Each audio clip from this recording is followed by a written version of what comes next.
December കഴിഞ്ഞ് ജനുവരി ആയിട്ടും തണുപ്പിനൊന്നും ഒരു കുറവുമില്ല.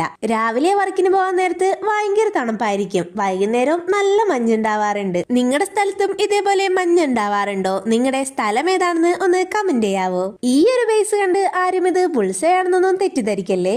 ഇന്ന് നമുക്കൊരു സ്നോമാൻ ഉണ്ടാക്കാം, അതും ഈ അലിഞ്ഞുപോയ സ്നോമാന്. ഈ ഒരു ക്രാഫ്റ്റ് പിൻട്രസ്റ്റിൽ കണ്ടപ്പോൾ തന്നെ എനിക്ക് അങ്ങോട്ട് ഇഷ്ടപ്പെട്ടു. അതുകൊണ്ട് ഇന്ന് ഇത് തന്നെ അങ്ങ് ചെയ്ത് കളയാന്ന് വിചാരിച്ചു. ഇത് നമ്മുടെ ടേബിളിൽ ഇരിക്കുന്നത് കാണാൻ നല്ല ഭംഗിയാണ്. ഇതൊന്ന് ഉണക്കിയെടുത്ത് കളറൊക്കെ അടിച്ചു വരുമ്പോൾ കാണാൻ സെറ്റ് സാധനമാണ്. പിന്നെ ഇത് നിങ്ങൾ ചെയ്തു നോക്കുന്നുണ്ടെങ്കിൽ സ്നോമാന്റെ കൈ ചെയ്യുമ്പോൾ കുറച്ച് കട്ടിയിൽ ചെയ്തെടുക്കണേ, ഇല്ലെങ്കിൽ ഇതേപോലെ ഒടിഞ്ഞു പോകും. അലിഞ്ഞ സ്നോമാൻ ആയതുകൊണ്ട് തന്നെ നമുക്കിതില് ബ്ലൂ കളർ കൊണ്ട് ഡീറ്റെയിലിംഗ് ചെയ്ത് കഴിഞ്ഞാൽ കാണാൻ നല്ല ഭംഗിയായിരിക്കും. ഈ ഒരു ക്യൂട്ട് സ്നോമാനെ നമുക്കിനി ഗ്ലൂ ഗൺ ഉപയോഗിച്ചിട്ട് മൊത്തത്തിൽ അങ്ങോട്ട് ഒട്ടിച്ചെടുക്കാം. ഗ്ലൂ ഗണ്ണ് നന്നായിട്ട് ഹീറ്റ് ആയ ശേഷം ഒട്ടിച്ചെടുക്കുന്നതാണ് നല്ലത്, ഇല്ലെങ്കിൽ ഈ സാധനം ഇടയ്ക്കിടയ്ക്ക് ഇളകി പോരും. അങ്ങനെ നമ്മുടെ സ്നോമാൻ ഇവിടെ സെറ്റ് ആയിട്ടുണ്ട്. ഇനി നമുക്ക് ഈ രണ്ട് ലൈറ്റുകൾ മാറ്റി മാറ്റി വെച്ച് കൊടുക്കാം.